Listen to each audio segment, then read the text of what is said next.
É com muito prazer que o programa de pós-graduação em Sociologia da Universidade de São Paulo abre hoje esse ciclo de conferências do professor Sérgio Pogam, da École de Hautes Études en Sciences Sociales, que nos visita e que nos dará o privilégio de fazer um conjunto de 6 sessões discutindo o tema das formas e fundamentos da solidariedade. O professor Sérgio é um interlocutor de longa data, já, do campo das ciências sociais no Brasil.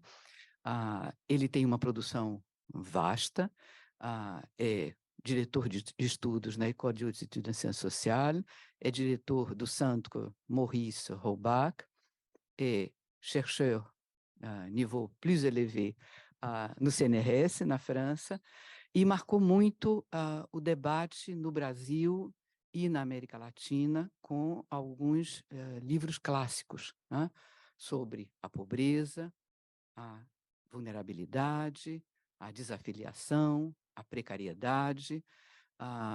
Nesse momento, nós testemunhamos o sucesso editorial de mais um de seus livros, que tem exatamente o tema desse ciclo de conferências, tá? Nesse ciclo, vamos estar discutindo com ele as ideias mais recentes do livro mais novo, que acaba de sair pela Edition du Seuil. É com enorme prazer que nós recebemos o professor Sérgio Pogam e agradecemos a todas as pessoas, alunos do nosso programa, alunos de outros programas de pós-graduação, pessoas da comunidade acadêmica de São Paulo e de fora de São Paulo, que possam estar acompanhando esse ciclo de palestras. Com a palavra, então, o professor Sérgio Pogam. Mas antes, nós não podemos deixar de agradecer, né, a os 2 principais financiadores que tornaram possível esse ciclo de eventos, né? Ao lado do Programa de Pós-Graduação em Sociologia da Universidade de São Paulo, nós temos que agradecer vivamente ao Consulado Geral da França em São Paulo e à Fundação José Luiz Egídio Setúbal pelo suporte que estão dando a esse ciclo, que torna possível a tradução simultânea das atividades abertas, a tradução consecutiva das atividades fechadas com nossos estudantes e, ainda mais, a veiculação em streaming e depois a disponibilização da gravação de todo o ciclo em francês e em português para quem tiver interesse em seguir trabalhando com o tema. Muito obrigado a todos, muito obrigado aos nossos apoiadores e professor Sérgio Pogam com a palavra. Muito obrigado, Nádia, pela apresentação. Eu estou muito feliz de estar com vocês hoje e poder iniciar um ciclo de conferências chamado um mini curso, né, sobre a solidariedade, as formas e os fundamentos da solidariedade humana, que corresponde exatamente ao subtítulo do meu último livro, que se chama A Vinculação Social, com o subtítulo Formas e Fundamentos da Solidariedade Humana. Esse livro foi publicado muito recentemente, né, ainda este ano, e para mim é um grande prazer poder vir aqui ao Brasil para apresentar essa publicação de maneira aprofundada, justamente porque nós teremos 6 sessões de trabalho. É um livro grande e eu estou muito feliz de poder, desta maneira, apresentar essa minha publicação para vocês todos. Então, agradeço calorosamente os organizadores dessa conferência, desse ciclo, né, em específico o programa doutoral de Sociologia da USP. Agradeço também calorosamente Nádia Guimarães, que organizou todo este evento de forma muito calorosa também, e que tornou possível também a tradução dessas aulas. Isto graças a apoios financeiros que são extremamente preciosos. Para mim, é muito importante aproveitar essa oportunidade, essa sorte que eu tenho de poder me expressar em francês diante de vocês. Eu gostaria de aproveitar desse momento para abordar certos temas. E no programa que vocês receberam, vocês provavelmente viram que cada um dos temas diz respeito a uma questão. E a primeira questão que eu gostaria de abordar hoje é a questão da costura, da tecelagem dos laços sociais. É uma abordagem conceitual, é uma espécie de introdução, digamos, que eu gostaria de fazer para começar. Gostaria de começar apresentando as questões que vão ser abordadas ao longo desse curso, começando pela definição. O que a gente entende como sendo a tecelagem dos laços sociais, a costura dos laços sociais. Na quinta-feira, daqui a 2 dias, eu vou falar do entrecruzamento desigual dos laços sociais e aquilo que poderia ser chamado de as ansiedades da vinculação. É uma maneira de analisar as desigualdades sociais sob o viés da vinculação social, dos laços sociais. E na semana que vem, gostaria de abordar a questão dos movimentos sociais, das lutas sociais e de mostrar justamente como essa questão das lutas sociais pode ser abordada através da questão dos laços sociais. Na semana que vem também gostaria de apresentar para vocês a dinâmica internacional dos regimes de vínculos sociais, de vinculações sociais. Trata-se ali de mostrar como podemos estabelecer comparações entre sociedades contemporâneas, baseado em baseado nesse conceito de vinculação social, que é attachement social em francês. Mostrarei como isto pode ser feito para poder efetuar essas comparações internacionais e, em específico, qual a contribuição dessas comparações internacionais. Na terceira semana, me concentrarei em específico sobre a realidade sul-americana da vinculação social, do attachement social, e eu vou tentar mostrar em específico qual diferença existe entre os diversos países latino-americanos do ponto de vista da vinculação social. Chamei essa sessão Variação em torno do familismo, pois o familismo é uma forma de vinculação social que está muito presente na América do Sul, não somente, aliás, né, muitos outros países no mundo se baseiam no familismo, né, como uma base da vinculação social, mas pode haver diferenças de um país para outro na América Latina, e é isso que eu gostaria de analisar com vocês.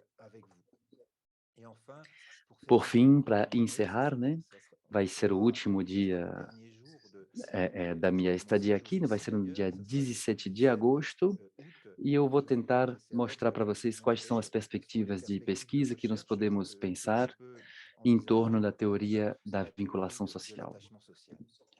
Este é mais ou menos o programa de trabalho, e aqui está a capa do livro que eu publiquei, chamado L'attachement social, que a gente traduz por a vinculação social e que constitui a base desse mini curso. E eu gostaria também de dizer que eu vou disponibilizar alguns capítulos desse livro,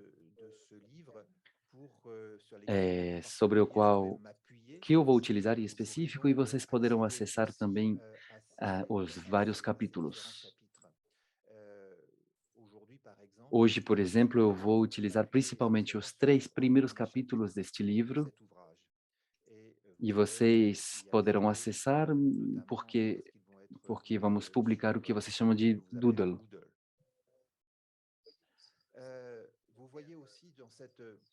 Vocês podem ver também aqui nessa capa do livro um mosaico. Vou ter a ocasião hoje mesmo de voltar sobre esse mosaico, precisamente porque ela nos permite entender o entrecruzamento dos laços sociais.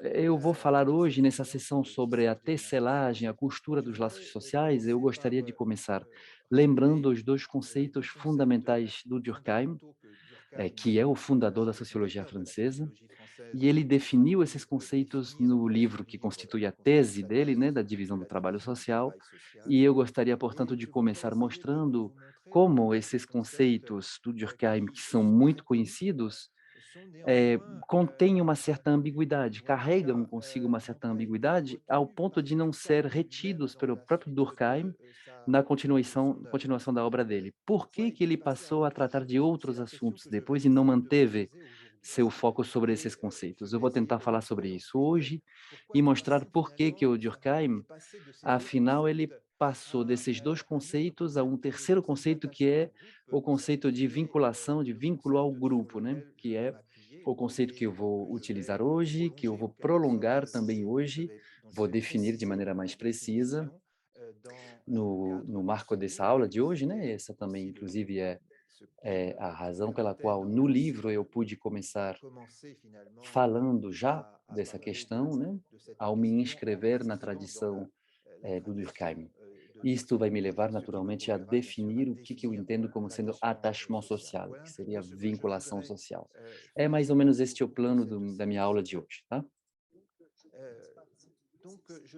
Eu vou começar com esses dois conceitos: solidariedade mecânica e solidariedade orgânica. São dois conceitos que a gente ensina em todos os departamentos de sociologia do mundo inteiro, tá? Na hora de aprender a sociologia, em grande parte, passa pela definição desses dois conceitos, solidariedade mecânica e solidariedade orgânica. E o que é interessante ali é ver justamente que, afinal, quando se trata mesmo de conceitos básicos da sociologia, o próprio Durkheim acabou duvidando da capacidade desses conceitos de explicarem realmente a evolução das sociedades. É o motivo pelo qual ele mesmo deixou de falar sobre esses conceitos após ter publicado a tese dele sobre a divisão do trabalho social. Então, a questão é saber por quê. Por que que ele se refere à vinculação ao grupo, ao attachement ao grupo, e em específico no trabalho sobre a educação moral, sobre a qual falarei também. Tá? Então, por que essa evolução? Isso é importante justamente porque é através dessa evolução do Durkheim e da reflexão dele que torna-se possível entender o que está em jogo ali, hoje, em torno dos fundamentos e das formas da solidariedade humana. A enigma do Durkheim, na tese dele, afinal é uma enigma. Poderíamos até falar da enigma do pensamento sociológico de maneira geral, aliás, né? Do enigma, perdão, é que nas sociedades modernas os sociólogos deram conta que os indivíduos estão cada vez mais autônomos, e o Durkheim se perguntava por quê? Porque, ao mesmo tempo que os indivíduos estão se tornando cada vez mais autônomos, eles continuam dependendo tanto da sociedade. Podemos ver por trás dessa questão a importância da solidariedade. Como indivíduos autônomos podem fazer sociedade, como isto é possível, como é possível pensar a sociedade, a possibilidade de uma vida na sociedade, quando mesmo certos indivíduos estão cada vez mais autônomos, como eles podem se apegar ou se vincular à sociedade. Alguns elementos de resposta podem ser encontrados na tese de Durkheim sobre a divisão do trabalho, mas também encontramos elementos no livro dele sobre o suicídio, né? A pesquisa que ele fez sobre o suicídio, e também nas aulas que ele ministrou em Bordeaux. Vocês sabem que o Durkheim começou a carreira dele em Bordeaux, na Universidade de Bordeaux, e que, portanto, na última década do século XIX, ele escreveu aulas muito importantes, entre as quais a educação moral, mas também uma aula que foi publicada sob o título Lições de Sociologia. E desta maneira teremos assim a possibilidade de nos interessarmos de perto a essa produção do Durkheim, em específico ao longo dessa última década do século XIX, tá? Da divisão do trabalho social é a obra que foi publicada em 1893, depois teve o suicídio em 1897, e as aulas A Educação Moral e Lição de Sociologia são aulas que foram preparadas como sendo a continuação da obra sobre o suicídio, e pode-se encontrar ali a base, os fundamentos do raciocínio durkheimiano. Então, eu tive o prazer de reeditar, de republicar essas 4 obras na editora de Presse Universitaire de France e de redigir as introduções. Então, eh, eu analisei realmente os laços, os vínculos que podem existir entre essas 4 obras do Durkheim. Bom, Durkheim é interessante ver que ele liga a questão da solidariedade à questão da moral coletiva. E o Durkheim justamente nos mostra que o que é moral é tudo aquilo que é fonte de solidariedade. Tudo o que força o homem a contar com outrem, a reger seus movimentos com base em outra coisa que não os impulsos do seu egoísmo, e a moralidade é tanto mais sólida quanto mais numerosos e mais fortes são esses laços. Durkheim diz isso já na tese dele sobre a divisão do trabalho social. E o que é interessante ali nesse trecho é ver que justamente, eh, afinal, existe de moralidade na sociedade somente a partir da sociedade, ou seja, que é a sociedade que cria as condições da vida moral. E, portanto, é através da socialização que o indivíduo aprende a viver em sociedade e a se comportar como um ser solidário. Isto essa socialização o obriga a ultrapassar, de certa maneira, as impulsões os impulsos de seu egoísmo. E, para isso, Durkheim insiste sobre a necessidade de levar em conta a pluralidade dos laços sociais, dos vínculos sociais, que ele não define, mas ele fala no plural. Ele diz que os laços, ou melhor, que a moral será ainda mais forte, que esses laços são mais numerosos e mais fortes. Então, rapidamente aqui e de maneira, provavelmente muito resumida, né, podemos definir desta maneira os 2 conceitos que se encontram ao cerne da definição de solidariedade mecânica e orgânica, né, que estão ao cerne da divisão do trabalho social. Vocês conhecem provavelmente ambos esses conceitos, mas eu vou lembrá-los rapidamente. No marco da solidariedade mecânica, Durkheim pretende levar em conta a questão da similitude dos indivíduos, dos laços fundados entre os indivíduos sobre a similitude. A consciência coletiva, quando a solidariedade mecânica é forte, né? A consciência coletiva é particularmente forte também. O sistema jurídico é mais de natureza repressiva e, naturalmente, isto remete mais às sociedades, digamos, tradicionais. Então, ele vê, portanto, que nas sociedades tradicionais, o lugar da autonomia e dos indivíduos é muito fraca, porque eles dependem grande parte do sistema social e, portanto, a consciência coletiva é muito forte. Nas sociedades modernas, o conceito aplicado, melhor aplicado, digamos, às sociedades modernas, é o conceito da solidariedade orgânica, fundado sobre a interdependência dos indivíduos e das funções. Neste caso, Durkheim nota um enfraquecimento da consciência coletiva, justamente porque o indivíduo se torna mais autônomo, os indivíduos se tornam mais autônomos. Portanto, o direito deixa de ser principalmente repressivo e passa a se tornar o que ele chama de restitutivo ou cooperativo. Trata-se, afinal, de permitir aos indivíduos que façam sociedade e não somente de reprimir todos os desvios, digamos, às regras da via social e fazer com que, afinal, os indivíduos reencontrem um lugar no sistema social. Então, esse tipo de sociedade são as sociedades contemporâneas, segundo ele, em que a solidariedade é fundada sobre a complementaridade e a interdependência.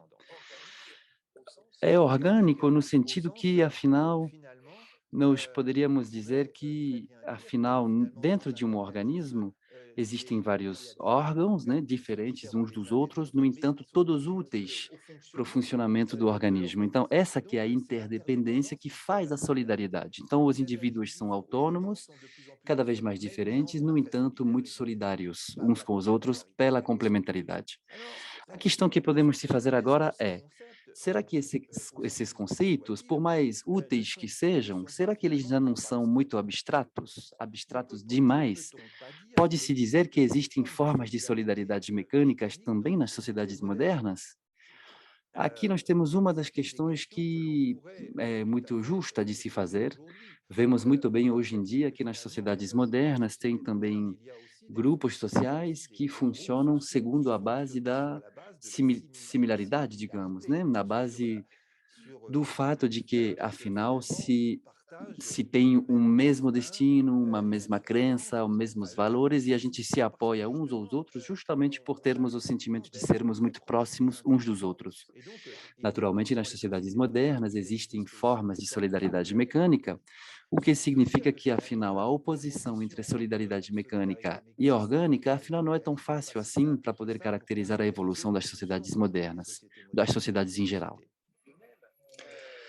Da mesma maneira, lembremos que o Durkheim, ele se deparou, ele mesmo, quando ele utilizou essa metáfora do organicismo, né, para falar da solidariedade orgânica, ele se deparou, se confrontou com uma rejeição muito forte no final do século XIX de todo o pensamento organicista. Durkheim não era nada adepto dessa corrente organicista, não. Mas ele começou a ser questionado profundamente ao sublinhar que as sociedades modernas são um pouco mais complicadas e que não podem ser resumidas eh, pelo que pode ser constatado dentro de um organismo, né? E comparar, portanto, a sociedade a um organismo humano, por exemplo, né, é algo que certamente seja simplista demais. Então, o Durkheim ele utilizava simplesmente o termo orgânico, né, a palavra orgânico a nível de metáfora mesmo, né? Então, ele mesmo cada vez mais se incomodou, provavelmente, por essa rejeição das teorias organicistas, que no fundo ele não apoiava, aliás, não, já não no final do século XIX. Por outro lado, o conceito de solidariedade mecânica em si, o Durkheim pôde se dar conta disto, que é um pouco simplista demais para poder qualificar as sociedades tradicionais. E o sobrinho dele, Marcel Mauss, teve que, depois, né, teve que voltar sobre a hipótese da indiferenciação dos indivíduos nas sociedades mais simples.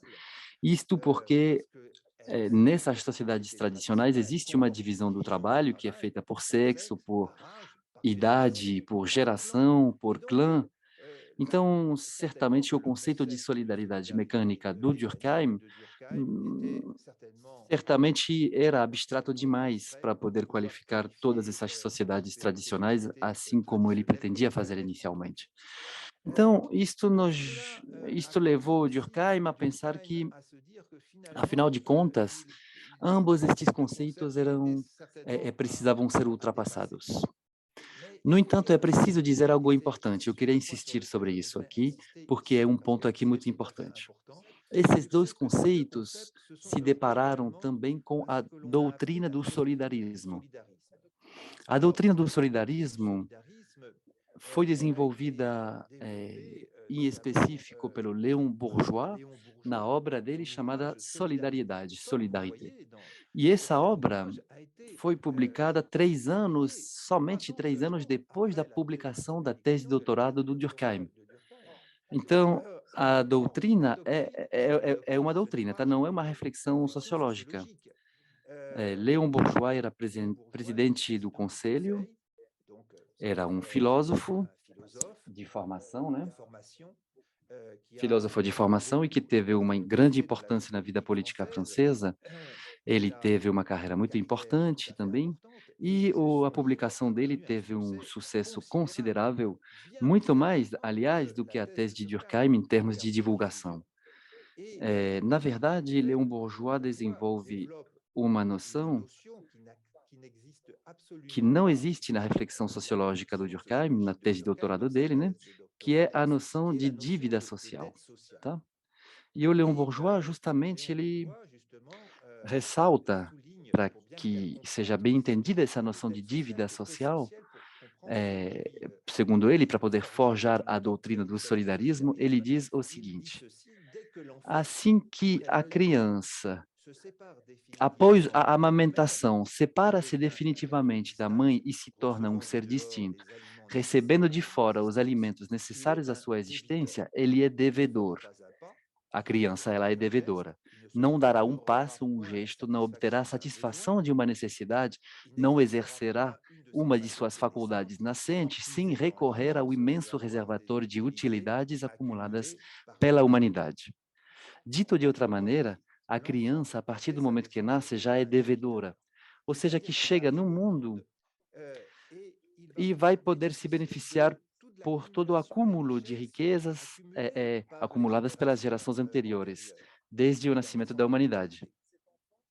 Então, essa criança que se beneficia por tudo aquilo, afinal, essa criança vai ter que, do ponto de vista dessa doutrina, né,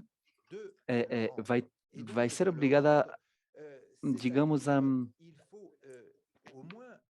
o indivíduo que chega no mundo e que se beneficia por essa herança, esse legado, deve ser capaz de preservar essa herança, mas também restituir essa herança, esse legado e talvez amplificá-lo para as futuras gerações. Então, o solidarismo, a doutrina do solidarismo, se baseia justamente nessa ideia de necessidade de pensar as gerações futuras, de transmitir essa herança. E aí, justamente, que a gente vê quanto que essa doutrina foi importante na constituição dos estados sociais, dos estados de bem-estar social, État-providence em francês, né?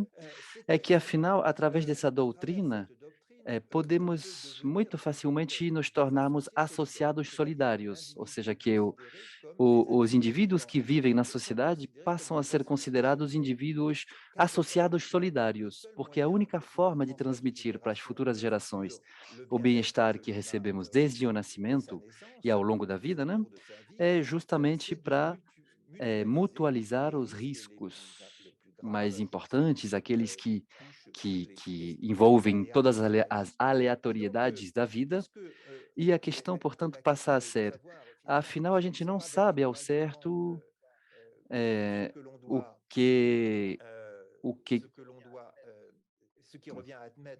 o que volta a admitir, afinal, que sem saber quem vai suportar o risco e quem vai se beneficiar por essa vantagem, né? Estes riscos precisam ser suportados, precisam ser eh, assumidos de forma geral, de tal forma que as vantagens sociais sejam abertas a todas. Esse é o princípio do seguro, tá? O solidarismo nessa doutrina, na verdade, se afirma como um garantismo, e a justiça, portanto, segundo essa doutrina, existiria entre os homens somente à condição que eles se tornem associados solidários que neutralizem entre si os riscos aos quais estão expostos, tá? Então vocês podem ver aqui que, ao simplificar um pouco as coisas, né, o Leon Bourgeois ele está fundamentando um conceito solidarista, perdão, da vida em sociedade. E, portanto, ele insiste sobre a necessidade de entender a demanda de ser associados solidários, de se organizar como tal e de criar solidariedades à escala da nação ou até mesmo das nações. Portanto, existe um descompasso real entre a tese de Durkheim, que analisa a evolução das sociedades modernas através do princípio de solidariedade, né? E essa doutrina, que realmente é uma doutrina, ok? Não é o resultado de pesquisas sociológicas, é uma doutrina que visa transformar o mundo.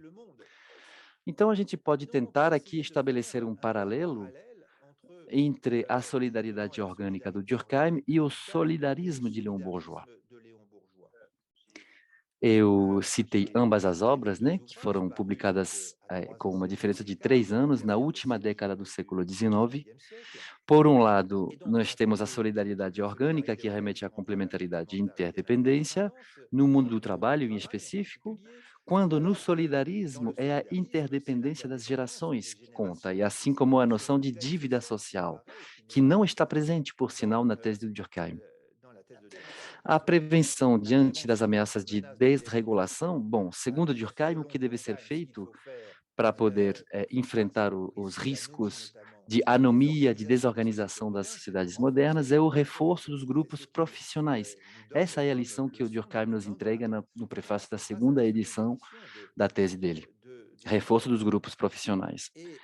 Quando no solidarismo, a prevenção diante das ameaças de desregulação é o reforço do princípio do seguro, tá? É a ideia de que nós temos que nos organizarmos coletivamente para poder implementar seguros sociais, o que vai ser feito em todos os países ocidentais, aliás, eh, e que acabou se tornando, ao longo do século XX, a conquista do que a gente pode chamar de o estado de bem-estar, o estado de bem-estar social, état-providence em francês.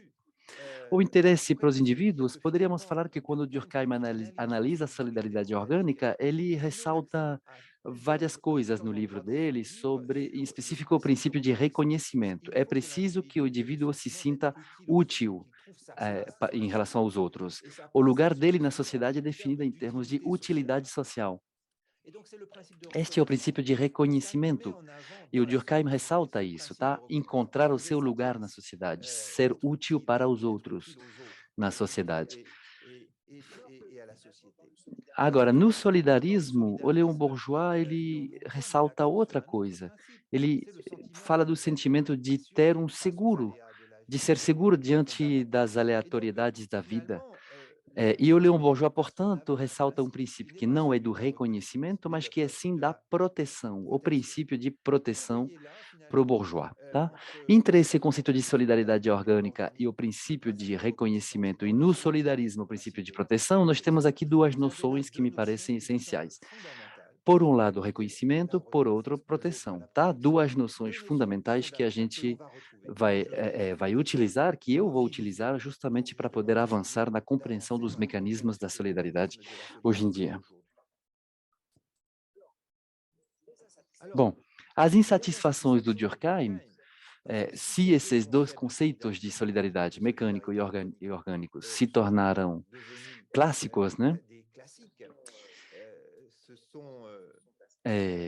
Digamos, marcaram a história, e que a gente fala sobre eles até hoje, isto não significa que eles sejam totalmente satisfatórios aos olhos do Durkheim, até porque na época contribuíram a trancá-lo dentro de debates controversos em torno do organicismo, como eu disse, mas também de questões ideológicas que lhe pareciam afastadas da visão que ele tinha da sociologia. Então o Durkheim se deparou com um dilema: como continuar defendendo ambos esses conceitos, sendo que, na verdade, a noção de solidariedade, hoje em dia, é entendida de maneira diferente, tá? Como mais uma doutrina. Por um lado, temos uma teoria sociológica e, por outro lado, uma doutrina.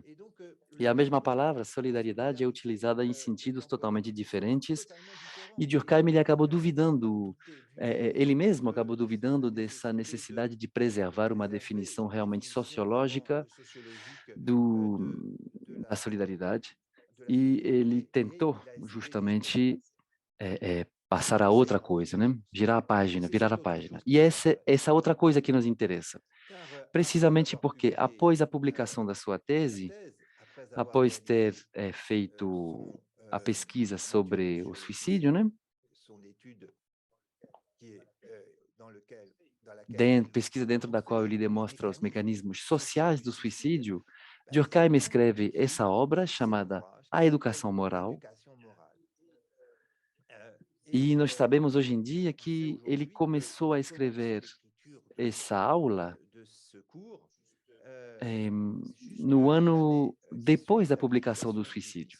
E quando você lê isso, na hora de ler isso, talvez seja um dos textos menos conhecidos do Durkheim, aliás, né? Um dos menos conhecidos. E quando a gente lê essa aula, a gente se dá conta que ele está sempre se referindo ao suicídio.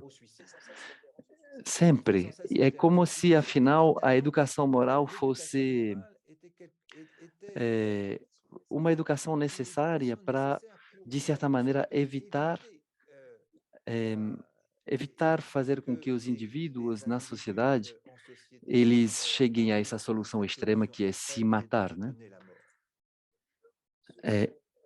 Então, essa aula foi redigida em 1890, em 1898 e 89 em Bordeaux, depois ele foi ministrado na Sorbonne em 1902 e 1903, E essa aula é totalmente central na aula do Durkheim e deve ser lida tanto pelos pesquisadores de ciências sociais, os especialistas da ciência da educação e pelos professores e educadores também. Aqui, isto é meio que enigmático, né? Porque por que que essa aula é tão pouco conhecida, afinal? Durkheim, ele é convencido que é dentro do sistema educativo que pode-se agir da forma mais eficaz para poder enfrentar as ameaças de anomia e degradação dos laços sociais que ameaçam a sociedade na sua totalidade. Trata-se, portanto, de transmitir as regras morais para poder auxiliar os indivíduos na hora de se integrarem no sistema social, mas também para garantir a integração do próprio sistema social. Essa aula, portanto, ela era dirigida a professores de escola, tá? Era um público masculino, na época não tinha professora, isso no século XIX, né? Então ele falava com uma plateia de homens, e aliás ele falava senhores, se dirigia a eles, né? Diz senhores, e ele queria mostrar o que que eles podem transmitir. E afinal são três dimensões da educação moral que ressaltam ali claramente. O espírito de disciplina, em referência, ele não diz dessa maneira, sou eu que estou dizendo isso aqui, mas é uma referência ao conceito de regulação, e a vinculação ao grupo, vínculo ao grupo, vínculo social ao grupo, como referência ao conceito de integração. Ele acrescenta mais uma parte também, que é muito mais sucinta, né, que é sobre a autonomia da vontade. Nós vemos aqui que ambas as noções fundamentais para ele são o espírito de disciplina e a vinculação ao grupo, aos grupos, né? É o único livro dentro do qual o Durkheim fala sobre attachement, né, vinculação. É justamente essa parte que mais me inspirou e a respeito da qual eu queria falar, tá?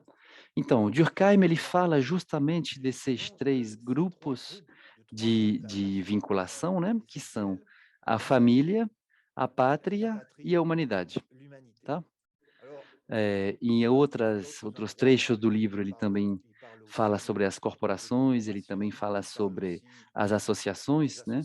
Em específico, associações políticas, mas ele pensa principalmente a partir dessas três noções, né? Família, pátria, humanidade. E segundo ele, esses três grupos correspondem a fases diferentes da nossa existência social e moral. No entanto, esses três grupos podem se sobrepor sem se excluir, tá? Dito de outra maneira, o Durkheim insiste para dizer que o indivíduo se torna um ser social e moral graças à socialização. E ele mostra, de fato, o entrecruzamento nele desses laços, né, desses diversos laços. Podemos aqui citar esse trecho. Da mesma forma que cada um deles, que cada um desses tipos de grupos, né, tem seu papel na sequência do desenvolvimento histórico, eles se completam mutuamente no presente, cada um tem sua função, a família envolve o indivíduo de uma maneira completamente diferente do que a pátria e responde a outras necessidades morais. Não se tem que fazer, portanto, uma escolha exclusiva entre elas. O homem somente é verdadeiramente completo caso se submeta a essa tripliação. Então, o indivíduo tem que ter ao mesmo tempo laços familiares, laços nacionais com a pátria, né? E laços supranacional também com a humanidade como conjunto. É interessante esse raciocínio. Ele afasta a humanidade a humanidade total, né? Porque mesmo que ele diga, vocês sabem que o Durkheim é muito próximo da Liga dos Direitos Humanos, muito próximo do Jaurès, ele era convencido pela ideia da paz mundial, que devia ser preservada, e também pela noção de humanidade como todo, né, que deve ser preservada. E ele chegou a duvidar, no entanto, da possibilidade de construir a vinculação, o attachement sobre a noção de humanidade, justamente porque aquilo lhe parecia muito abstrato, abstrato demais. E nenhuma instituição, na verdade, é capaz de encarnar a humanidade como totalidade, pelo menos na época, né? Então vocês vão ver que eu discuto no livro Attachement Social, ou Vinculação Social, eu falo sobre essa vinculação à humanidade evoluiu ao longo do século XX e até hoje, né? Bom, mas podemos se questionar, por que que o Durkheim não fala mais da corporação, quando na verdade sabemos que no prefácio da segunda edição da Divisão do Trabalho Social, nós sabemos que ali ele insiste muito sobre a necessidade de reforçar as corporações. Para dizer a verdade, ele não afasta totalmente a corporação dessa reflexão nessa obra, né? No início da sexta aula, ele lista, né, as sociedades nas quais estamos engajados e onde encontramos a família, a corporação, a associação política, a pátria e a humanidade. Então, ali ele pensa 5 grupos, né? A hesitação do Durkheim se deve ao fato de que o grupo profissional ainda não é, nessa época pelo menos, organizado o suficiente.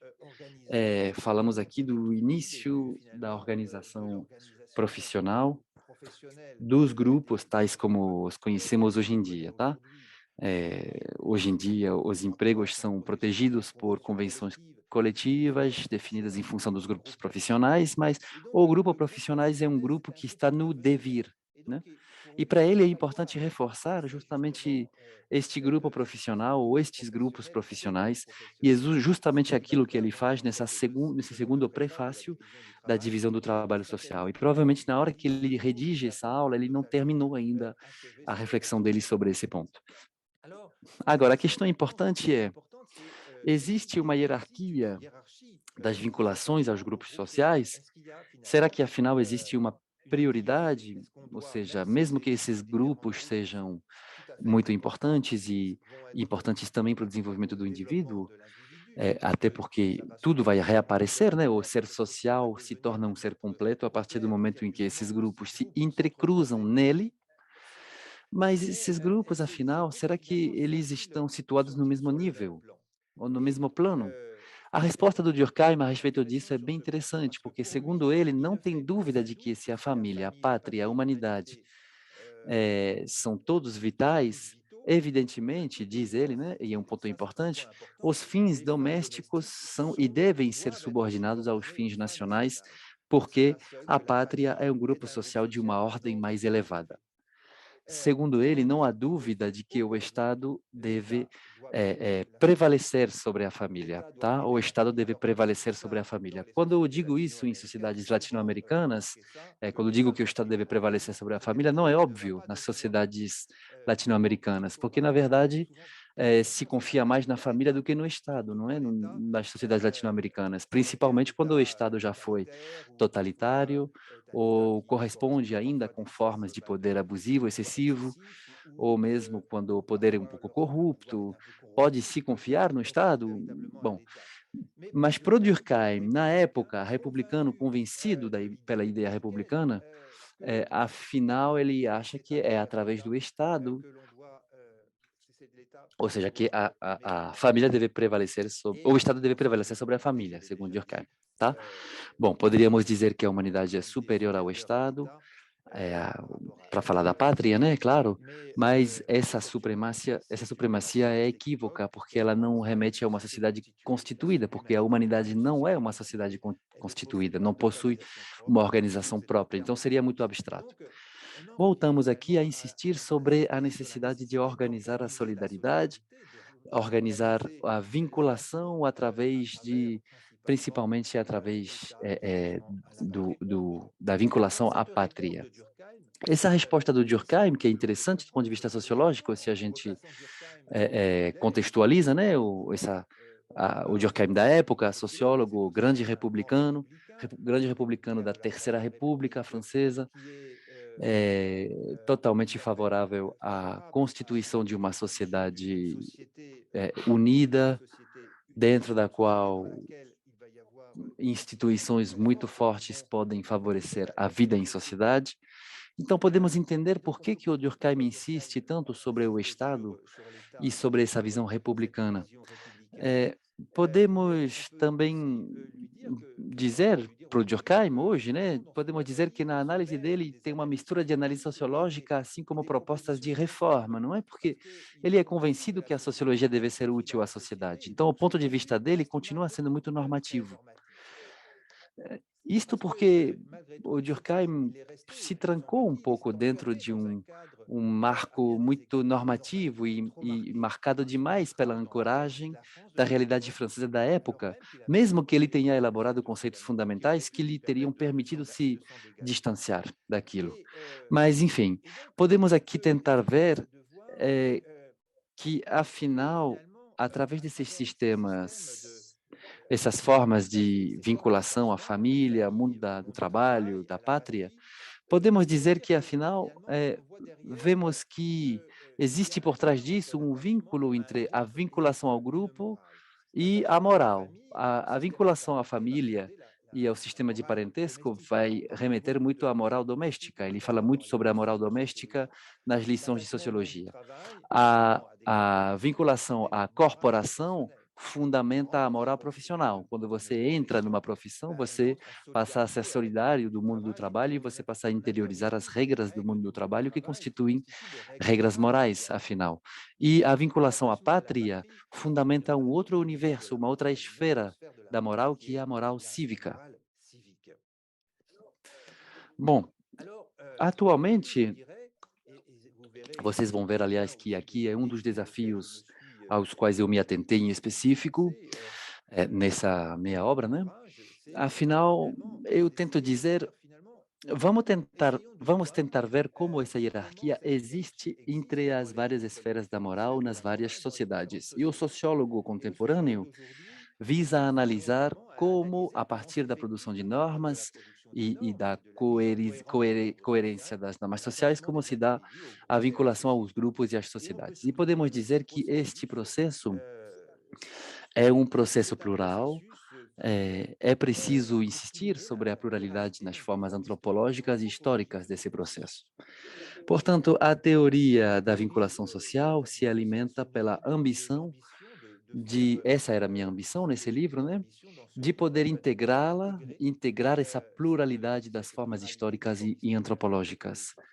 E eu comecei a partir da hipótese segundo a qual a hierarquia é estabelecida pelo Durkheim a nível normativo das vinculações, né, pode variar de uma sociedade para outra. Ou seja, existe em cada sociedade um vínculo preeminente que tem como função tornar coerente a ordem social ao impor sua lógica normativa aos outros laços, né? Então, eu parti dessa hipótese para poder, digamos, definir o que eu chamei de regimes de vínculos ou vinculações sociais. Antes da gente entrar nas conversas com vocês, nas perguntas com vocês, no debate, né? Eu gostaria de definir de maneira precisa, e aqui estou entrando na terceira parte da minha apresentação, a vinculação social, tá?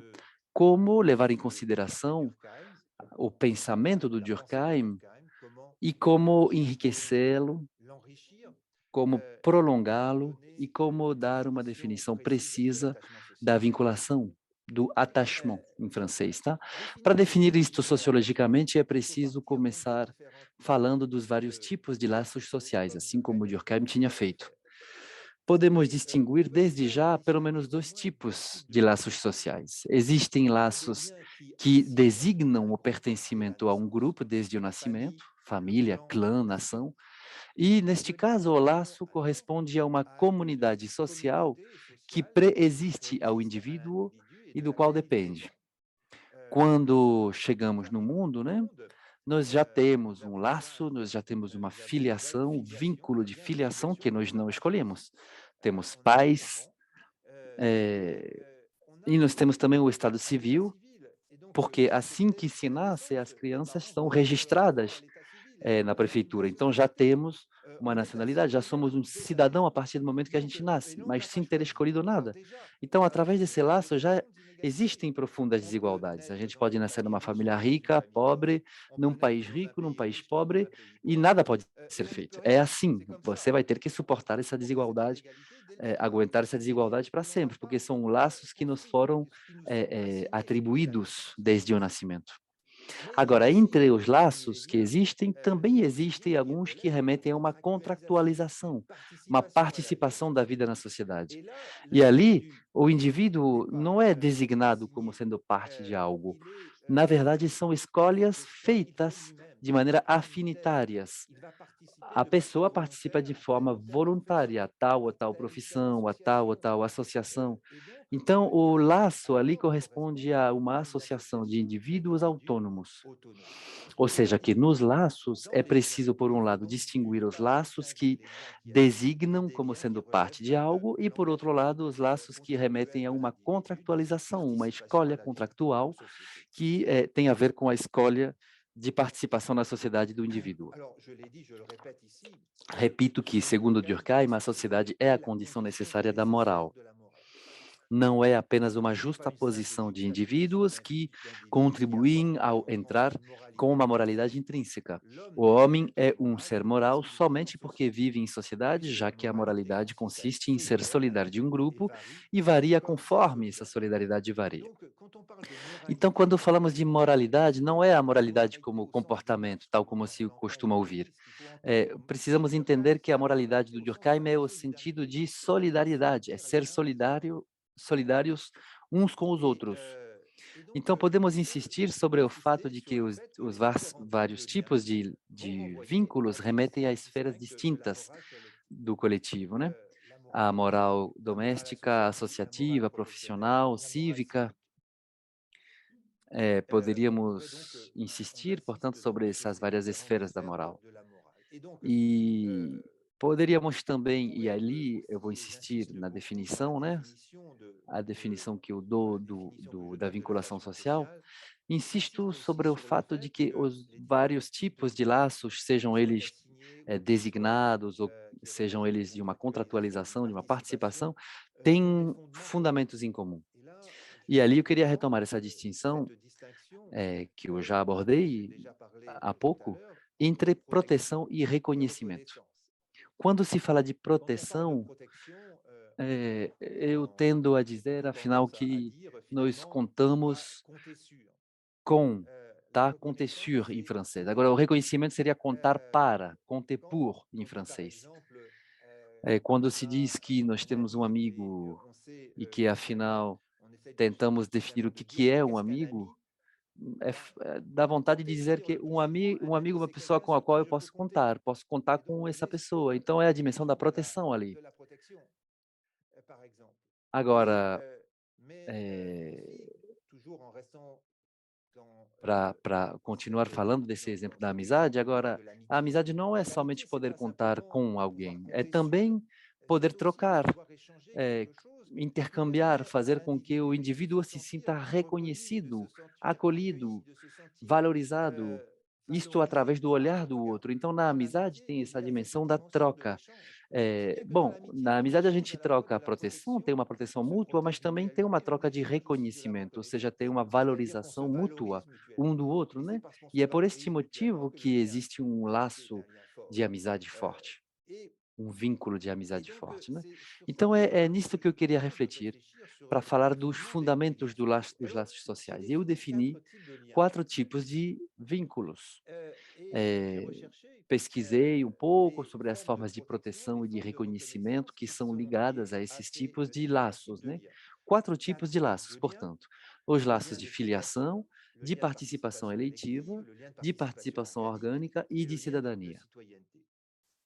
Nesses 4 tipos de vínculos, de laços, alguns são designados, né, como a filiação, que designa um pertencimento, e a cidadania também, né.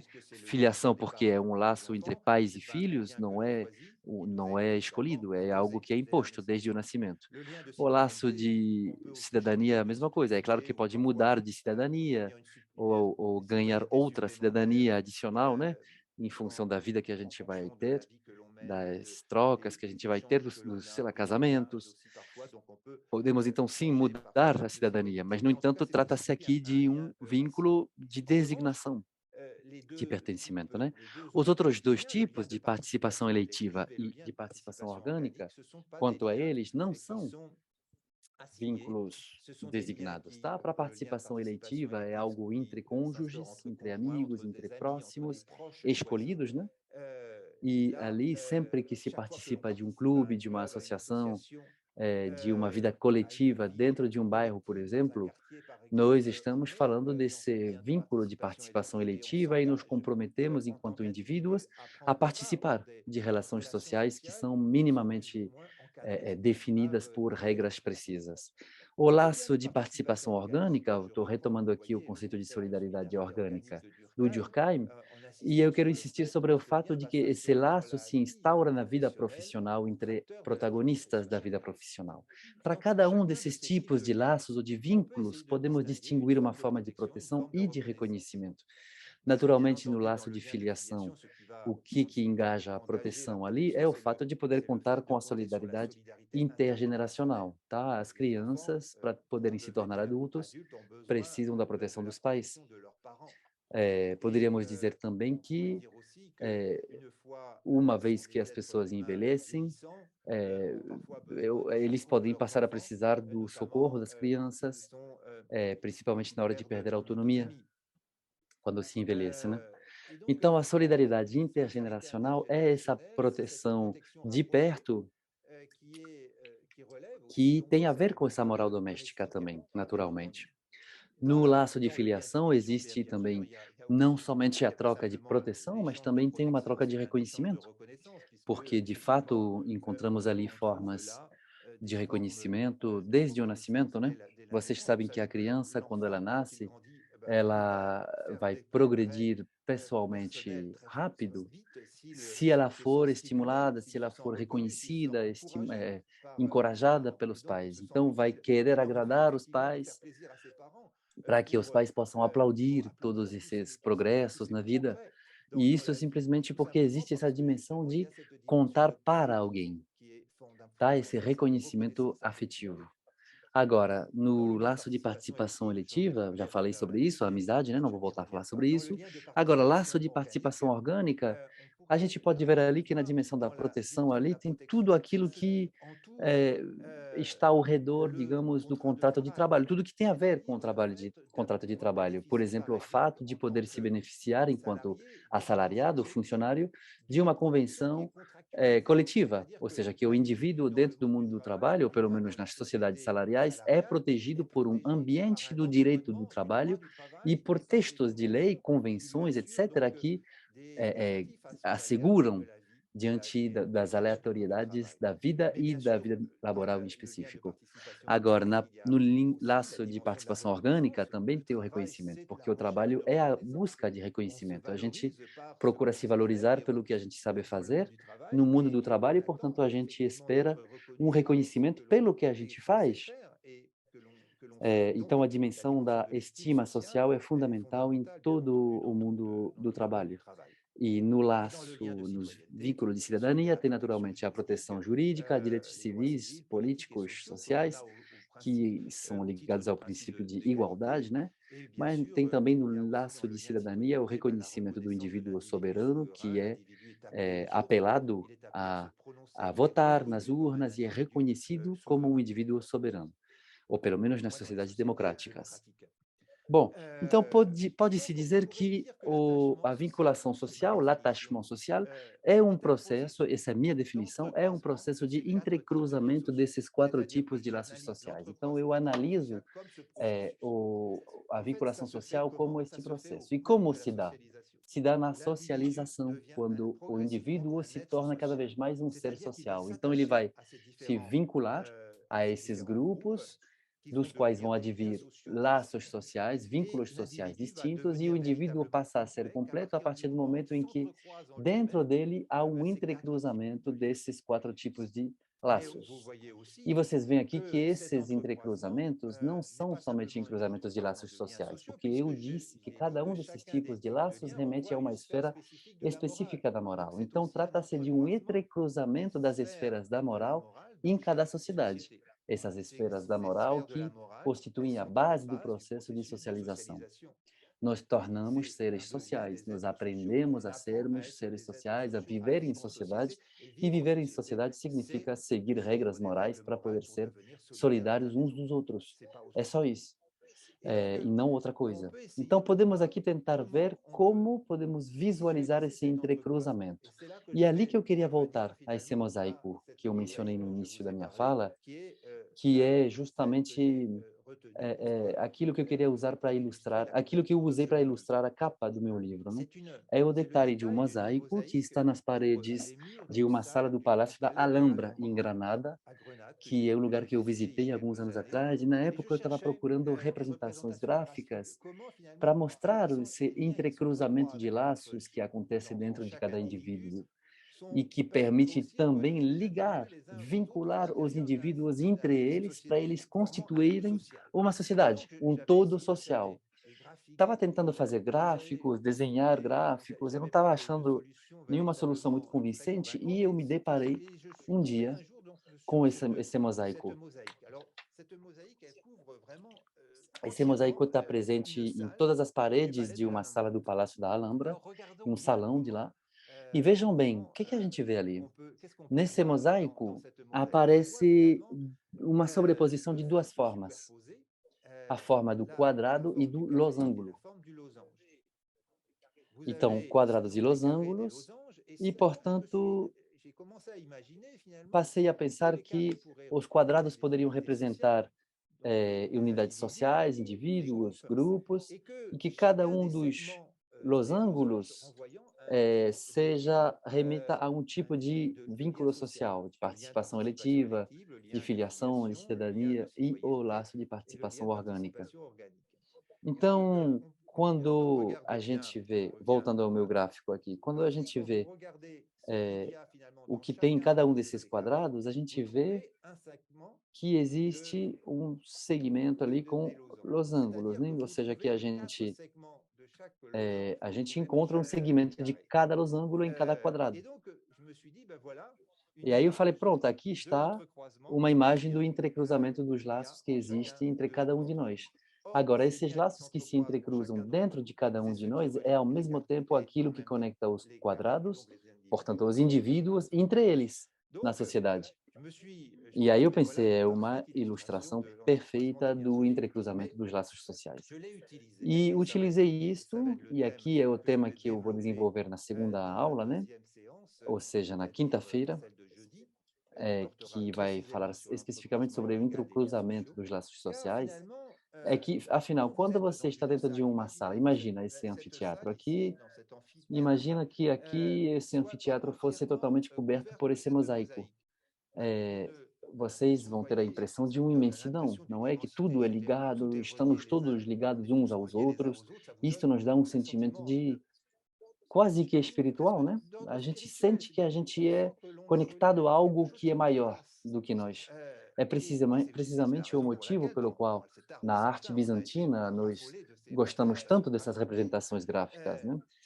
Mas quando esse mosaico for ser circunscrito dentro de um espaço limitado, a gente vê que passa a ser possível delimitar um quadrado central, dentro do qual podemos encontrar os quatro segmentos dos losangos, mas podem notar aqui que na borda, na periferia desse quadrado, existem quadrados periféricos que, afinal são um ou dois segmentos desse losango. Então, pode-se dizer até que, afinal, existe na sociedade, e eu vou tentar desenvolver isso, né?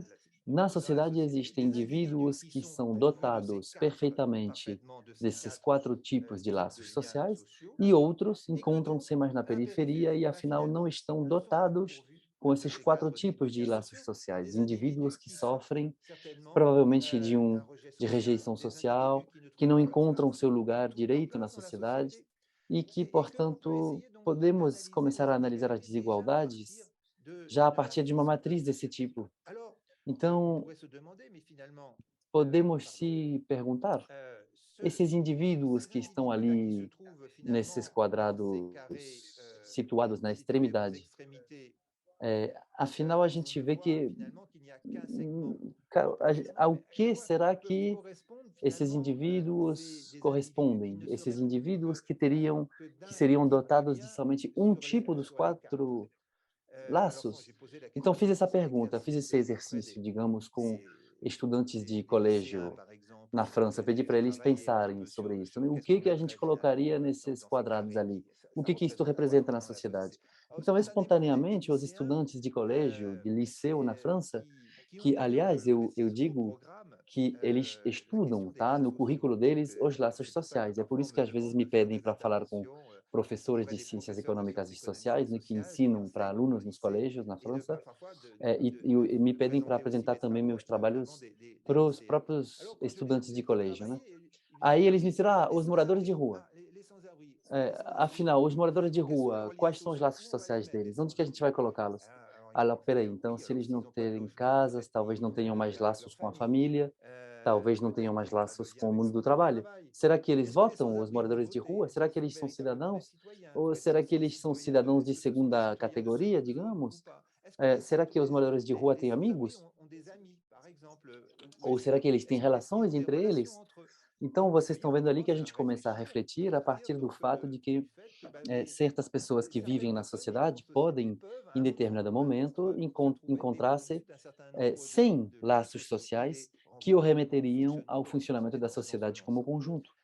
Então, é um pouco desta forma que eu queria tentar começar a pensar essa questão do entrecruzamento dos laços sociais, e para falar disto, inevitavelmente a gente se situa na perspectiva das desigualdades dentro de uma sociedade como a nossa. E o entrecruzamento desigual dos laços sociais será objeto da minha próxima aula. É isso aí. Agradeço todo mundo pela sua atenção e o encontro-me disponível para responder as suas perguntas.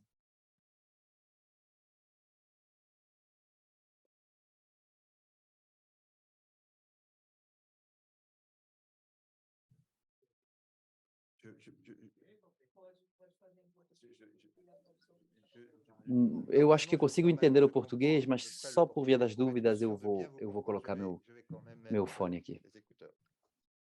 Tenho duas dúvidas.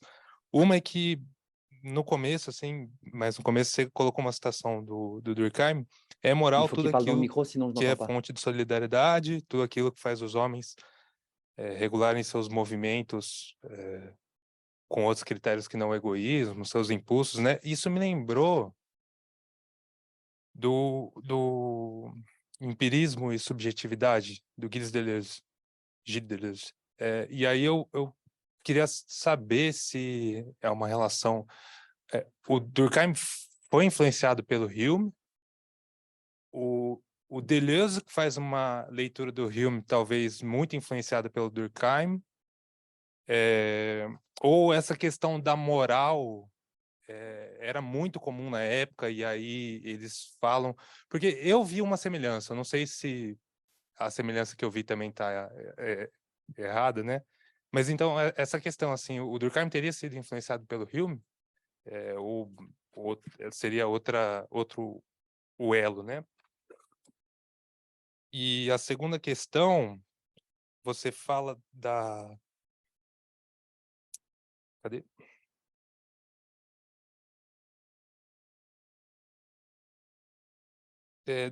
Dos tipos diferentes de moral, né? A moral doméstica, a moral profissional, e como o Durkheim, para ele existiria uma hierarquia. E você também acredita nessa hierarquia, só que ela varia de sociedade para sociedade. Cada sociedade vai ver essa hierarquia de uma forma. Eu queria saber se você acha que para cada classe social também essa hierarquia se estabelece diferente dentro de uma sociedade. Então, na sociedade brasileira ou francesa, alguma classe social vai ver o Estado como mais importante, a outra vai ver a família. Teria uma diferença por classe social? Obrigado.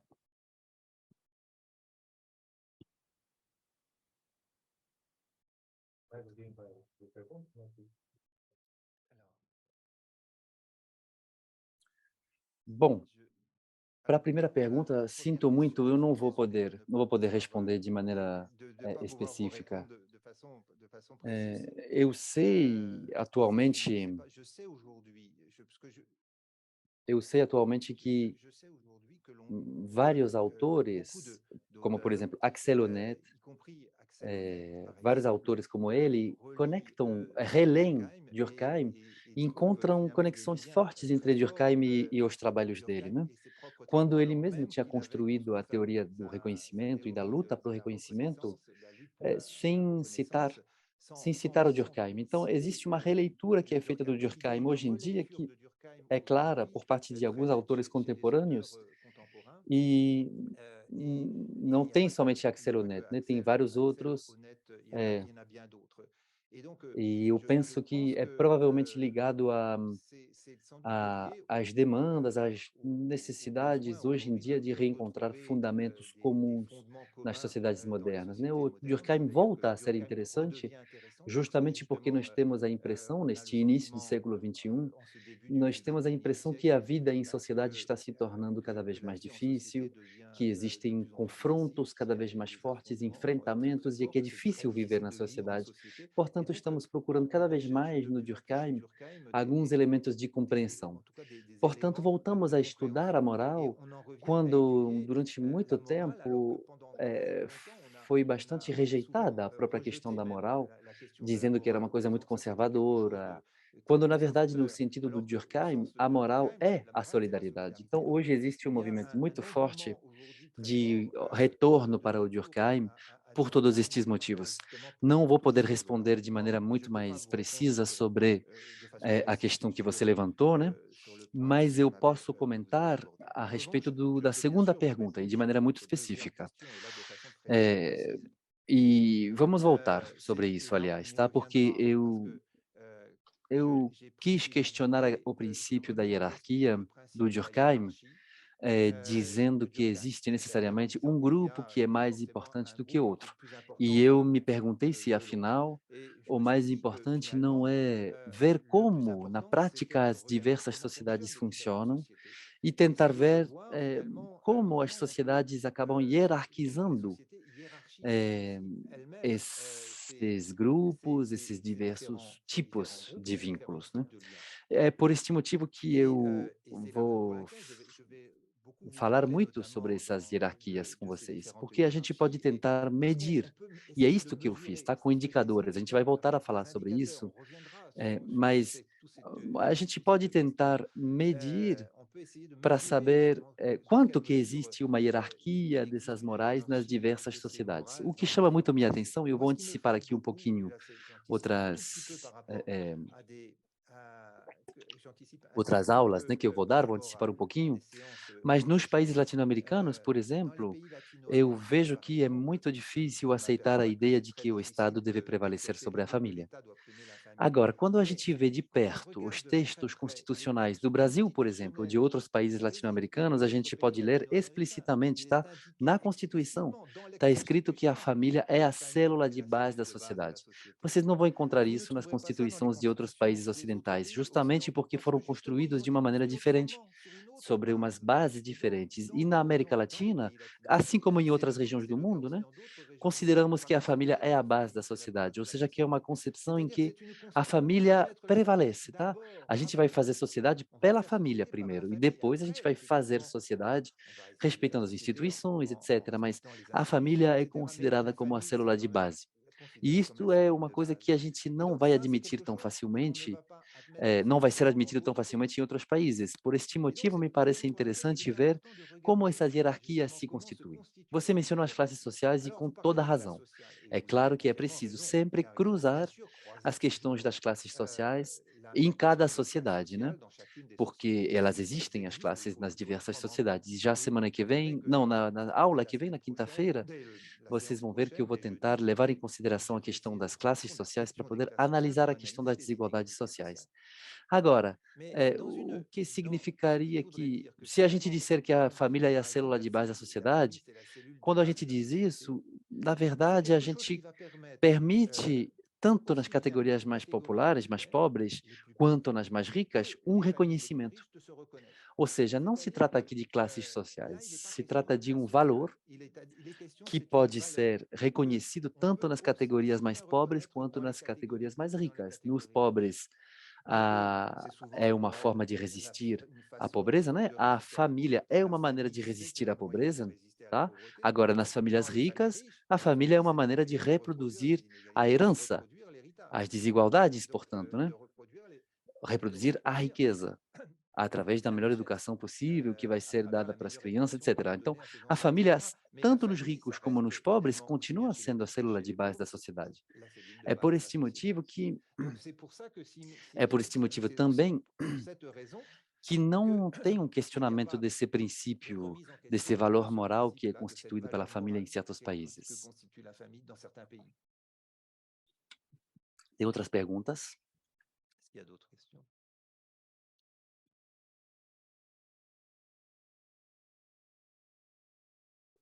Muito obrigado, Hogan, pela análise crítica e a recuperação crítica de Durkheim, pelo que você avança. Eu fiquei realmente muito impressionado. Não vou comentar sobre, preciso pensar um pouco mais, mas eu acho que é uma contribuição realmente muito importante. Eu queria somente comentar uma coisa que talvez ajude a pensar as diferentes formas em que as sociedades hierarquizam esses laços e essas morais, né? Diferentes esferas de moral. Que me parece que na época de Durkheim, o grande problema era fazer a nação, a pátria, como ele dizia, impor-se como uma primeira referência a todas as outras ordens morais e, de certo modo, organizá-las, né? Pô-las em um certo sistema, né? E eu vejo que, nos dias de hoje, a referência à humanidade, digamos, nos termos de Durkheim, o que a gente chama de global, mundo global, formam solidariedades que ultrapassam, às vezes, a família, o Estado, as religiões, ou seja, a ideia, por exemplo, de identidades diaspóricas, tem a ver muito mais com uma solidariedade entre grupos que são globais, né? E de certo modo, não reconhecem o poder do Estado tal como representando seus interesses. Mas a mesma coisa pode ser dita dos movimentos de extrema-direita, que são muito menos nacionalistas hoje do que eram, né?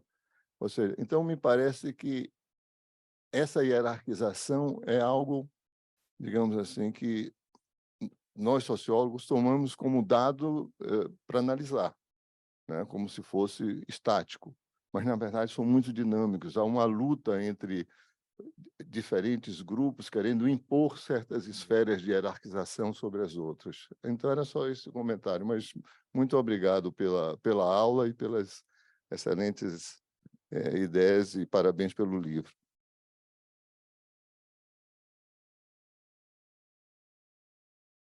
Muito obrigado pelo comentário. É um comentário com o qual eu concordo plenamente, né? Eu concordo plenamente com o que você acabou de dizer.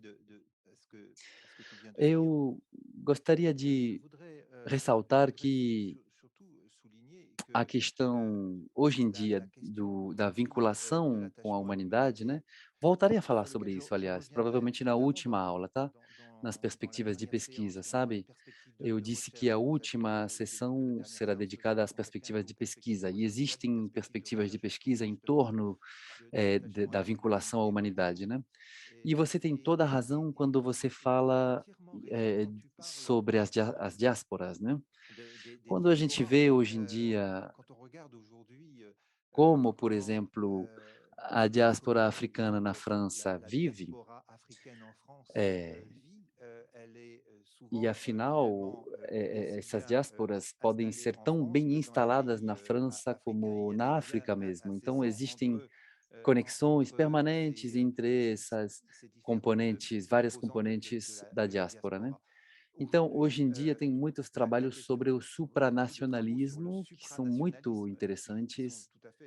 E existe uma espécie de maneira de ultrapassar a dimensão nacional da vinculação, naturalmente. Agora, eu vejo aqui um assunto muito interessante. Você falou da diáspora, eu vejo ali que questões morais podem surgir também para certas camadas da população que vivem na França e que são de origem africana, por exemplo, e que se deparam com um dilema.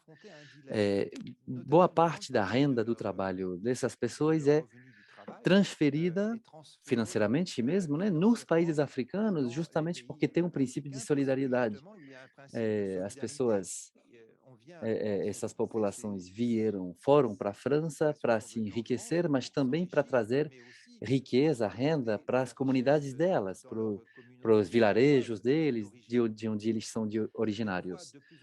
Agora, essas comunidades que moram na França, elas se deparam com uma dificuldade real, que é de viver num país, num momento de desemprego alto, de crise econômica, e o conflito, afinal, é operado entre saber se eu devo continuar sendo solidário diante da minha comunidade de origem, ou eu devo ser solidário da minha descendência para entregar a eles as maiores possibilidades de sucesso na escola, nos estudos, etc. Então tem um dilema ali, dilema moral, de quais solidariedades, afinal, qual solidariedade é a mais importante? Aquela com meus ancestrais, que permaneceram lá no país, ou com meus filhos?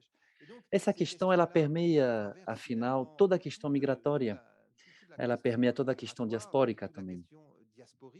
E eu diria também que, quanto à vinculação com a humanidade, todas as questões sobre meio ambiente, sobre aquecimento global, tudo isso nos obriga a pensar cada vez mais em termos de solidariedades a uma escala supranacional.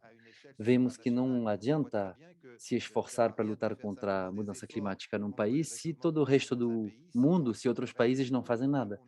Então, ali a gente tem aqui a emergência de uma ideia de cidadania global, mundial, que é cada vez mais clara, né? Jovens gerações, a gente pode verificar isso com pesquisas, tá? Nas pesquisas sobre os valores, pesquisas globais, tá? Sobre os valores, as escalas globais, a escala global, tem uma questão sobre o sentimento de pertencer a uma cidadania mundial. E a gente vê que, afinal, esse sentimento de ser um cidadão do mundo é um sentimento que está emergindo, e principalmente nas jovens gerações. Então, uma aspiração a reencontrar essa força, essa energia de solidariedade à escala da humanidade. Isto é apenas um começo, tá? Um, a gente não está nisso ainda, não. Mas a gente vê que já está presente isto nas aspirações em específico das jovens gerações hoje em dia.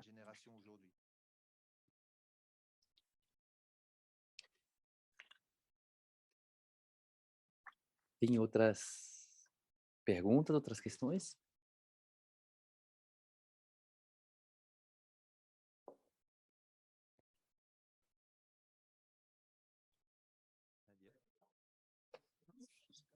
Es- Fazemos o merecido descanso, então. Vamos encerrar por aqui, então. On peut arrêter aujourd'hui A et on gente para verra por pour hoje, a la gente pause retoma com os étudiante alunos daqui a 2 dias. Cada manhã é organizada em 2 partes, né, vocês sabem, uma parte que é uma conferência mesmo, aberta, e outra parte que é um trabalho em grupo menor, com estudantes que vão poder apresentar os trabalhos e discutir, as perspectivas de pesquisa, né. Então, eu vou trazer minha contribuição também, para essa temática geral das solidariedades. Então, agradeço muito a vocês pela sua atenção e eu ficarei feliz de encontrá-los novamente na quinta-feira de manhã para dar continuidade a essa aventura. Obrigada. Obrigado. Obrigada.